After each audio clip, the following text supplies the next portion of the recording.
Ano hong pakiramdam? Nasa entablado kayo kanina at sasabak na nga muli sa eleksyon. Well, nabawasan na yung anxiety, kasi for a long while, medyo nag-iisip talaga ako kung tatakbo o hindi. Now, it's finally over. The mulling is over, and so here I am. Ano ho yung inyong pag-aalinlangan sa pagtakbo? Maraming consideration kasi alam mo, masarap pala yung buhay ng relax at saka medyo walang stress. That's one, But then, pagka naisip ko naman, lalo ngayon, budget season, medyo namimiss ko yung burning the midnight oils with my staff, so to speak, At saka yung action sa Senado, lalo na yung pagbabalangkas ng budget tulad ng nasabi ko na una. Opo, hindi naman po yung aksyon sa Senado na magpang-abot si Zubiri at si Cayetano. Hindi naman. Alam mo, normal din yun. Paminsan-minsan may nangyayaring ganyan. Pagka yung emotions run high, pero hanggang hindi umabot sa fisticuffs, okay lang. We're better off than, say, Taiwan and other countries, other parliaments. But when you were senator, sir, did something like that happen? I was trying to recall kasi kung merong similar incident in the past. Yeah, between Dick Gordon and Sonny Trillanes, between Nick Zubiri and Sonny Trillanes, and a few others. Okay. Senator Ping, bakit po sa administration ticket kayo sumama? Maliban syempre doon sa NPC, ano po, ay nakipag-alyansa dito sa administration? Well, first, I think it was May or June, this year. Yung isang good friend and supporter ni President Marcos relayed to us, to me and kay Tito Sen, an invitation na kung sakaling tatakbo uli kami sa Senate, kung pwedeng doon na kami tumikit sa administration. And we were struck by the magnanimity and humility of the President to go out of his way to ask his friend to talk to us at mag-imbita na sumama sa slate. Second, nakita ko rin yung, kasi pag nasa outside ka, looking in, parang medyo mas mahirap tumulong mag-fix ng problems. And our country is right now facing numerous problems. And I think I can help fix some problems in a manner I know too well, or quite well. Yung magiging vanguard or guardian ng public funds. Ng budget, ng pera po ng taong bayan.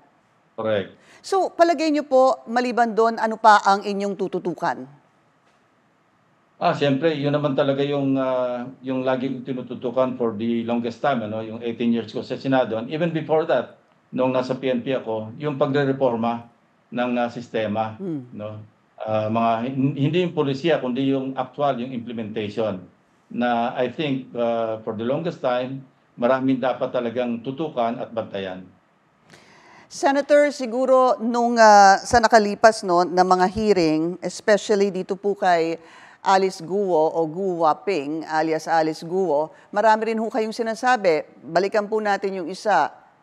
So many millions of pesos ho ba? Nakalimutan ko na, was it magkano ho ba sabi nyo? Para lang mawala yung kanyang problema. Marami ho kayong alam eh.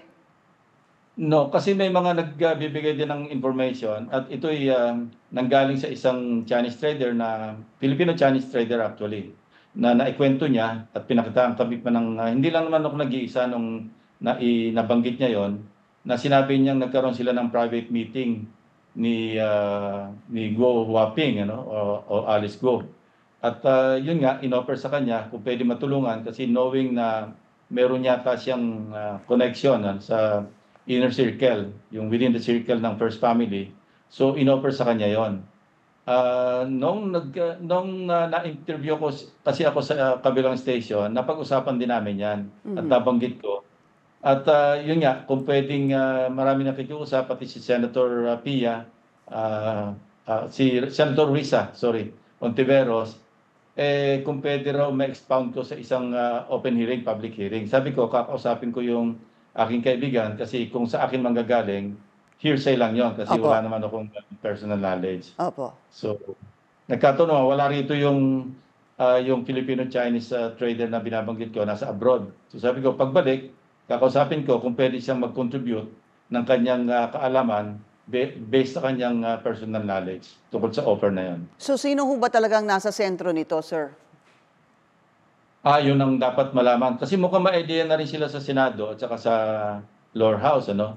And medyo mahaba yung mga hearings. I just hope na magkaroon na ng conclusion, tinatawag na logical conclusion sa pamamagitan ng pagbalangkas ng batas kasi in aid of legislation. But on the other hand, on the other side, magkaroon din ng accountability yung mga dapat managot at magkaroon ng mga kaso na dapat i-file. Tulad ng ginawa namin doon sa pag-imbestiga sa PhilHealth, nandun na sa Ombudsman, at yung sa Parmali rin, meron ng nakasuhan. So meron din naman napapala sa mga legislative inquiry Opo. in a legislation. Yung ilan ho bang nasangkot sa Farmally ay sangkot din dito kay Alice Guo o Guo Ping? Yes, so it seems the same names, the same personalities ang lumalabas. Wala pa naman yung sa government side, kundi doon sa sabihin na natin si Michael Yang, lumalabas yung kanyang pangalan dahil nandiyan na nga yung kanyang nakakatandang kapatid si Tony Yang. Senator, ano ho ang inyong saloobin doon po sa lumabas na pagdadawit umano ng isang ex-PNP chief kay Alice Guo? Kasi kinausap ko si General Villanueva, hindi ako mismo, sa isang mista niya sa PMA. At pinatanong ko, sino ba yung sinasabi niyang dating chief PNP? Kasi after all, dati rin akong chief PNP. Ang naging feedback, actually hindi niya rin alam. Opo. Kasi talagang, at kinwalify naman niya na talagang rumor lang yung kanyang narinig o chismis lang yung kanyang narinig na merong isang dating chief PNP na hindi naman sinabi, nabanggit kung sino. So, I think inamin na rin niya sa isang pagdinig yan at nag-apologize siya. Nag-sorry po siya. But do you think that was fair, sir? I don't think it's fair kasi kung walang basihan ang sasabihin o sinasabi sa isang public hearing, sa isang pagdinig, dapat hindi na lang muna at ito'y pinagbigay na alam na lang muna sa nakakaalam sa intelligence community para mag-validate kung meron mang ganong balita. So would you say that was reckless of General Villanueva to have done that? Well, you can say that, but alam mo, meron naman din siyang reason na siguro para sabihin yon. Senator, balikan ko lang po saglit ito pong budget dahil alam ko sa tuwing budget season ay isa kayo dun sa talagang matinding kumikilatis dito. So, very quickly, sir, tama ho ba yung para sa inyong opinion, yung ginagawa po ng House dito po sa pagkilatis dito sa nakaraang confidential funds ni Vice President Sara Duterte? Anyway, water under the bridge, tinanggal na nila, binawasan nila yung pondo. Ang masasabi ko lang, meron kaming, ito dinatang ko na at nakagisang ko na at hanggang sa umalis ako sa Senate, yun pa rin ang practice. Merong time-honored tradition na yung interdepartmental courtesy ay ibinibigay sa at least Office of the President, Office of the Vice President, and even sa Judiciary. Na pagka merong budget hearing sa committee man o sa plenaryo, hindi na halos tinatanong. But of course, yun, tradisyon yun, na hindi naman pwedeng magpigil din sa ilang miyembro ng House o ng Senate na magtanong kung meron silang gustong i-clarify tungkol sa paggamit. Kasi may oversight din Magsisimula kasi yung budget deliberation sa susunod na taon sa pag-review rin ng paano ginastos yung budget ng nakarang taon o yung pangkasalukuyang taon. So, sorry sir, I wasn't very clear on that. Tama ho ba yung House na tingnan, tanungin at alamin yung pong confidential funds ni Vice President Sara Duterte? Or dapat ho ba na naig itong time-old tradition, interparliamentary courtesy? Well, pwede namang both, na extend yung interdepartmental courtesy at magtanong din yung mga dapat magtanong. Kasi lumabas na rin yung issue tungkol sa paglipat, hindi lamang yung paggamit, kundi paglipat. Kasi naglipat yung DBM ng so much doon sa Office of the Vice President, galing sa Program Fund. At ito'y na-realign, hindi na-realign, kundi talagang ibinigay ng DBM. Kasi alam mo yung unprogrammed fund, yan ay under sa special purpose fund.